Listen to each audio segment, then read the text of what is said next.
ডাঙৰ খবৰ অসমীয়া ছবি জগতৰ অভিনেত্ৰী পূৰবী শৰ্মা এতিয়া আৰু নাই। হয়, পূৰবী শৰ্মা আছিল অসমীয়া চলচ্চিত্ৰ জগতৰ এগৰাকী অত্যন্ত জনপ্ৰিয় আৰু প্ৰতিভাশালী জ্যেষ্ঠ অভিনেত্ৰী।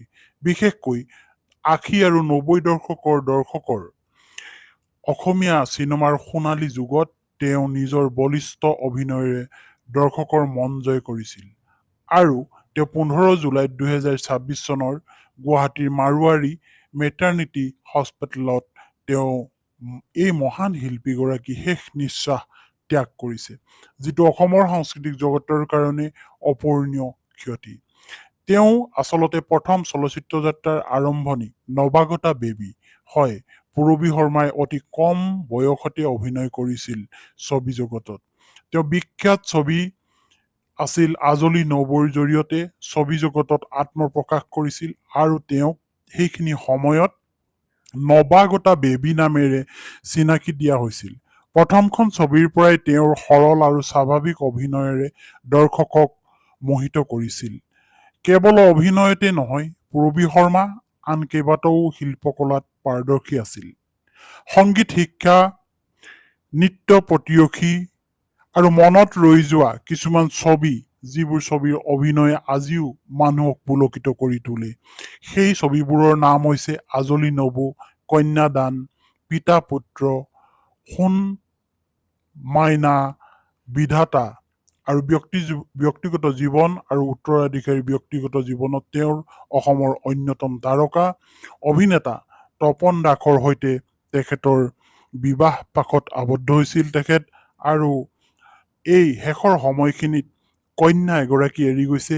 বৰ্তমান সময়ত তপন দাস আৰু তেখেতৰ কন্যা অকলশৰীয়া হৈ পৰিল। আজি বহুদিনৰ পৰা অসুখত ভুগি আছিল এই অভিনেত্ৰীগৰাকী। এই অভিনেত্ৰীগৰাকীৰ যি মনোমোহা অভিনয়, এই অভিনয়েৰে ৮০ৰ পৰা ৯০ দশকৰ যিসকল দৰ্শক আছিল তেওঁলোকক মোহিত কৰি তুলিছিল।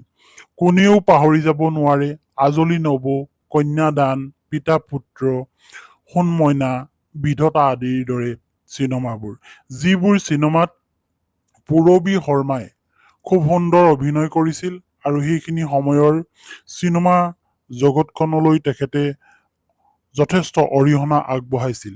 আৰু পূৰবী শৰ্মা আছিল, আৰু এই পূৰবী শৰ্মাই তপন দাসৰ সৈতে, হয় তেখেতো অভিনেতা আছিল, তপন দাসৰ সৈতে বিবাহ পাশত আবদ্ধ হৈছিল আৰু সুদীৰ্ঘ এই বিবাহ বাৰ্ষিকী বহু পাতি এতিয়া তেখেত শয্যাশায়ী হল, তেখেত ইহ সংসাৰত নাই।